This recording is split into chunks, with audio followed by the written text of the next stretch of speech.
Ecco come mangiare, dormire e spostarsi gratis in viaggio. Queste sono le 3 spese principali da affrontare durante un viaggio, ma se trovi il modo di azzerarle tutte, praticamente viaggi gratis. E io ci sono riuscito, lo sai come? Allora raga, per mangiare ci sono 2 modi. Il primo è semplice: andare nei ristoranti e chiedere se vi danno un pasto gratuitamente. In cambio voi vi potete offrire per esempio di lavare i piatti e spazzare a terra.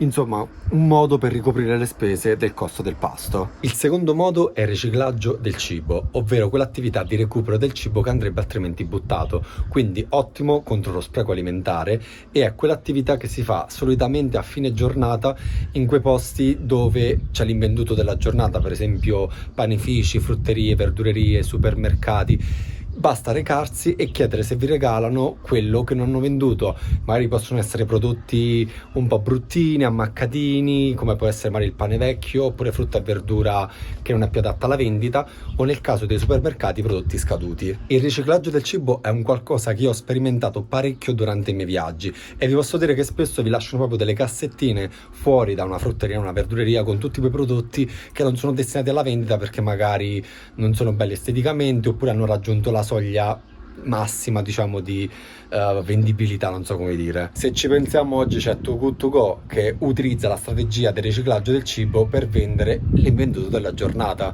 quindi a un prezzo minore vi danno quello che durante il giorno appunto non si è venduto.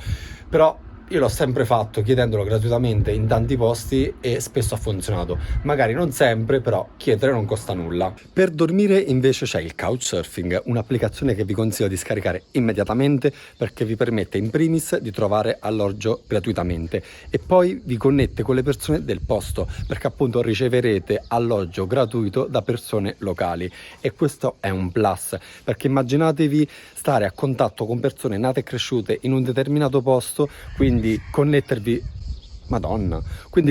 con la loro cultura, usi e costumi, e magari imparare anche la loro lingua. Io il couchsurfing l'ho usato tantissimo, soprattutto in Sud America. Ho ricevuto ospitalità in più di 50 case e vi posso assicurare che è un metodo sicuro per tutti, uomini e donne. E comunque ogni profilo ha delle recensioni, quindi ve le potete andare a leggere per stare più tranquilli.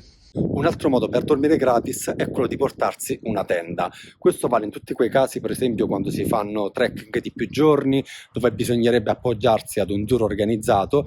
Invece con la tenda nello zaino non solo risparmierete sul costo del tour, ma anche sull'alloggio, perché potrete fare tutto in maniera indipendente. E in generale la tenda è comoda in tutti quei paesi cari, come per esempio potrebbe essere la Patagonia, dove dormire in tenda è un grosso vantaggio. E per spostarsi c'è l'autostop, ovviamente.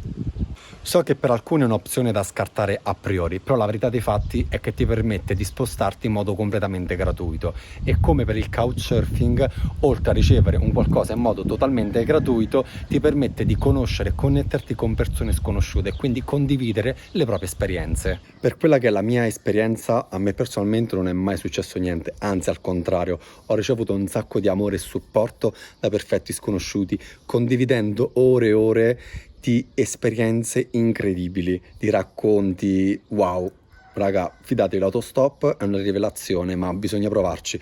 Io per la prima volta ero un po' così spaventato, poi però quando ho cominciato non ho più smesso, anche perché mi ha permesso di viaggiare in posti che non mi potevo permettere, e quindi pazzesco. La combinazione di questi metodi vi farà viaggiare in modo completamente gratuito.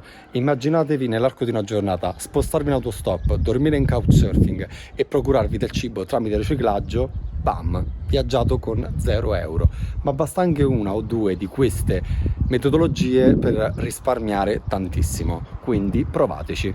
E tu lo proveresti uno di questi metodi in viaggio, o magari conosci altri modi per viaggiare gratis? Fammelo sapere nei commenti. Per altri consigli di viaggio, mi raccomando, iscriviti al canale e per supportarlo lascia un like. Ricordati che mi trovi anche su Instagram con lo stesso nome, Lo Scappato di Casa. Ciao randaggi, ci vediamo al prossimo video.